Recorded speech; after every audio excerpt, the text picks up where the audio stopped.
तो यहां पर भगवान कहते हैं उद्धरेद आत्मन आत्मानंद।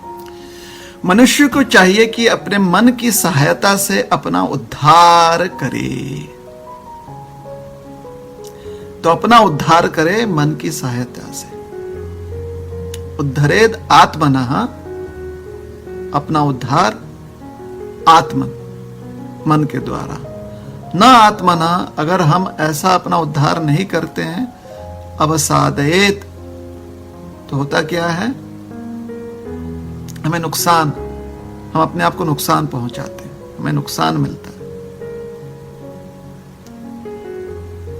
बहुत नुकसान हो जाता है हमारा अगर ऐसा नहीं करेंगे। अगर मन के सहायता से अपना उद्धार नहीं करेंगे तो हमारा नुकसान हो जाएगा, और नुकसान का अर्थ है अधोगति को प्राप्त होंगे, हम नीचे गिर जाएंगे। तो ऊपर उठना, नीचे गिरना, ऐसे लगता है जैसे कि कहीं पर हम चढ़ रहे हैं, चढ़ाई कर रहे हैं, ये चढ़ाई करनी पड़ेगी। तो ये जो चढ़ाई करनी पड़ेगी, अष्टांग योग में ये दृष्टिकोण जो है समझाई जाती है। इसलिए अष्टांग योग या ध्यान योग जो है यंत्रवत क्रिया है कि हमें चढ़ाई करनी पड़ती है, लेकिन मानसिक रूप से चढ़ाई करनी पड़ती है। मन जो है किसी सीढ़ी पर चढ़ रहा है, मन को हमें सीढ़ी पर चढ़ाना है, उसे ऊपर ले जाना है। तो यहां पर दो दृष्टिकोण से हम इसे समझ सकते हैं और अभी समझने का प्रयास करेंगे। एक कि मन को चढ़ाना है, या तो फिर मन चढ़ेगा नहीं तो नीचे गिर जाएगा, उससे हमारा नुकसान है।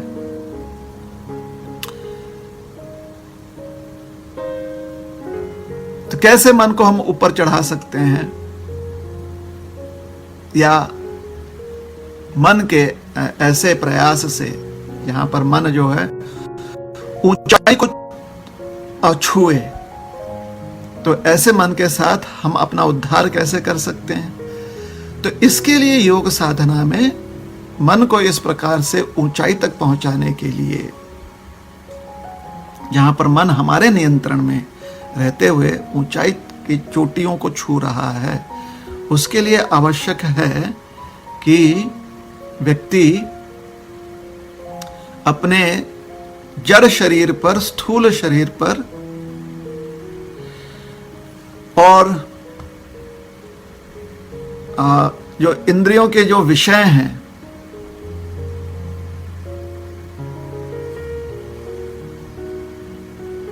उससे विरक्त रहते हुए, स्थूल शरीर का अर्थ होता है जो इंद्रियां हैं, इंद्रियों की जो भूख होती है उससे अप्रभावित रहते हुए, उससे विरक्त रहते हुए, जो इंद्रियों की भूख है उससे विरक्त। भूख का अर्थ यहां पर होता है कि इंद्रिय जो हैं, इंद्रियों के विषयों को भोगना चाहते हैं। आंख कुछ ना कुछ देखना चाहता है जिससे कि सुकून मिले आंख को। वास्तव में सुकून तो मन के स्तर पर मिल रहा है, लेकिन आंख को सुकून मिले, इसलिए आंख ढूंढते रहता है क्या अच्छा दिखे, क्या अच्छा दिखे, और जो भी भद्दा दिखता है वहां पर आंख देखना नहीं चाहता, वहां से हट जाता है आंख। तो इसे कहते हैं इंद्रिय सुख। तो जो इंद्रियों को सुख मिलता है, उस इंद्रियों के उस भूख के लिए, जो इंद्रिय भूखे रहती हैं, कुछ ना कुछ विषय ढूंढते रहती हैं, तो इस भूख से निरासक्त, जैसे व्यक्ति अगर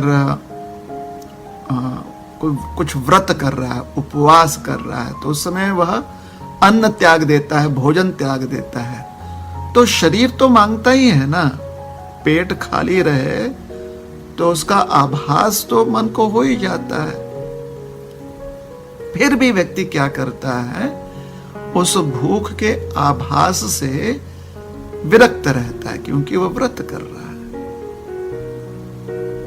तो वैसे ही जो इंद्रियों का यह भूख है, उससे व्यक्ति को विरक्त रहना है।